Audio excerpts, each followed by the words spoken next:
From his beloved second home at Warm Springs, Georgia, the body of Franklin Delano Roosevelt moves on the first stages of its journey to his final resting place. Scores of sufferers from infantile paralysis sorrowfully bid farewell to their great friend and benefactor.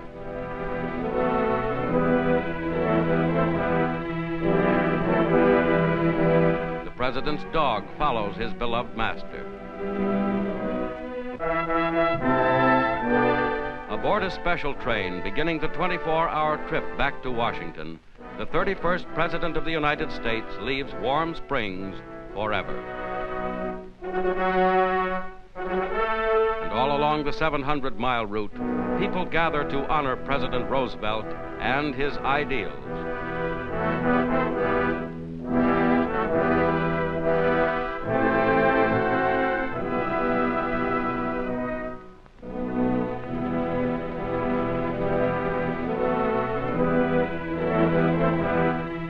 Slowly, the train backs into Union Station in the United States Capitol, awaited by a military guard of honor and members of the late great Chief Executive's family. With Justice Byrnes and Secretary Wallace, President Harry S. Truman heads the assemblage of the nation's leaders.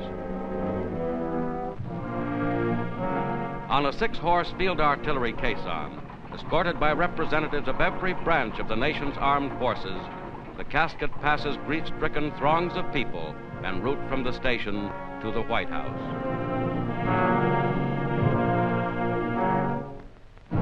Warplanes pay a final tribute to the fallen commander-in-chief, and officers and men of the mighty armed forces which he led march in slow, measured tread in Franklin Roosevelt's honor.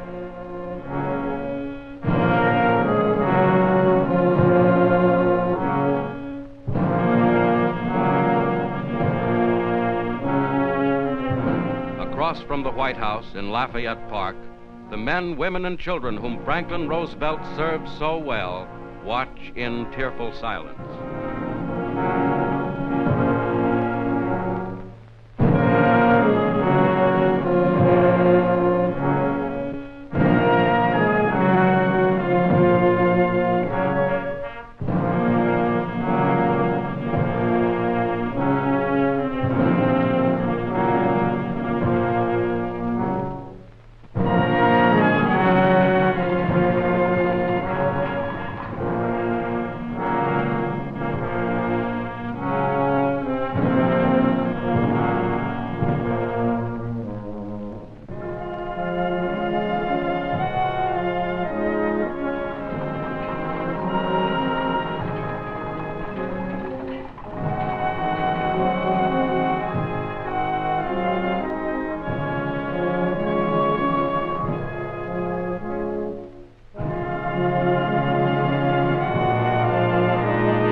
Just before the brief private White House rites, President Roosevelt's casket rests in the historic East Room.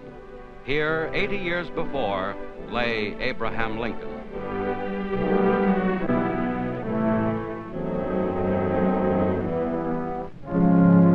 Now, home again, to the garden of his family home in Hyde Park, New York, comes President Roosevelt. Here in the old and lovely Hudson River estate, which several years ago he bequeathed to the people of the United States, the mortal remains of a man whose career has known no parallel in our time, will rest forever.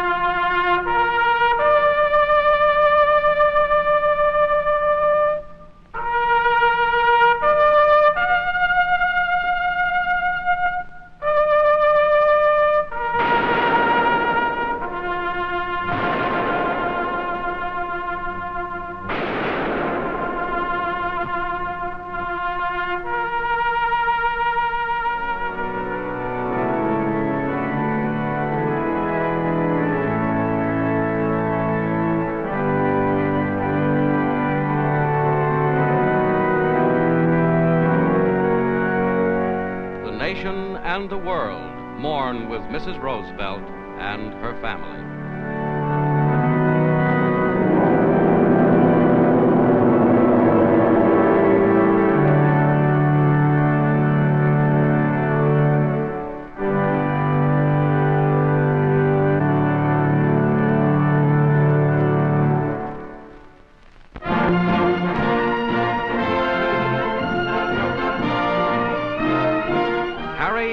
Truman, President of the United States.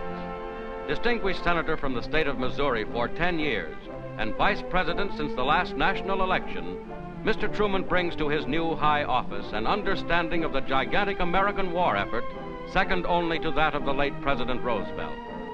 Climaxing a long record of senatorial leadership, as chief of the famous Truman Committee on War Production, his work was a vital factor in the vast Allied war effort.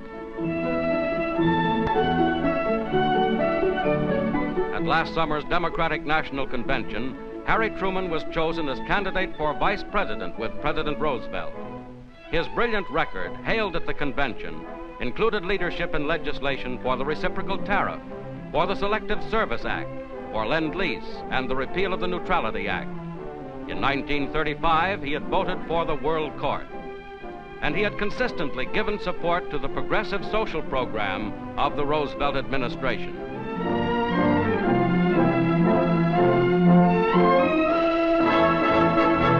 Returning to Washington with Mr. Roosevelt, Harry Truman was now the Vice President-elect.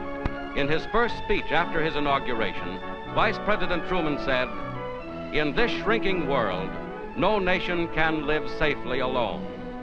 Peace-loving nations must band together for the preservation of human progress." As President Roosevelt's second in command, these words expressed the American program. Franklin Roosevelt, born to wealth, and Harry Truman, one-time farm boy, were firmly united on that and every other major world aim. As the nation is plunged into mourning by President Roosevelt's death, Harry S. Truman becomes president, the seventh American vice president to assume the office under similar circumstances. President Truman takes over his duties. He announces that the San Francisco Conference will go ahead as scheduled, and immediately receives the nation's military leaders, War Secretary Stimson, Army Chief of Staff Marshall, and Fleet Admiral King.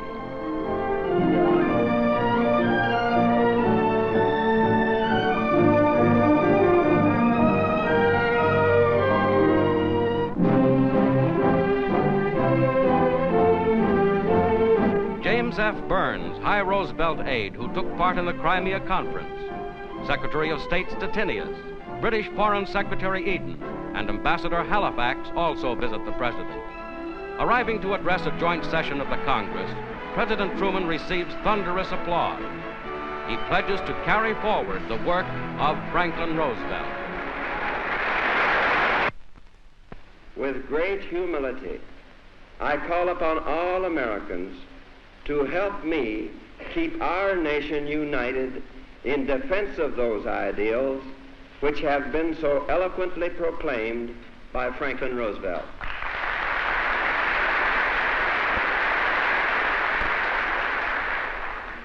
I want in turn to assure my fellow Americans and all of those who love peace and liberty throughout the world that I will support and defend those ideals with all my strength and all my heart.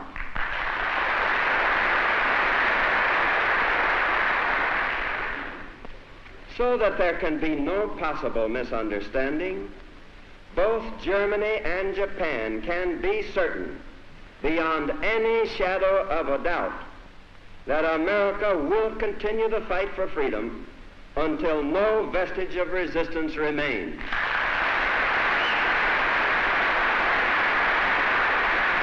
Our demand has been, and it remains, unconditional surrender.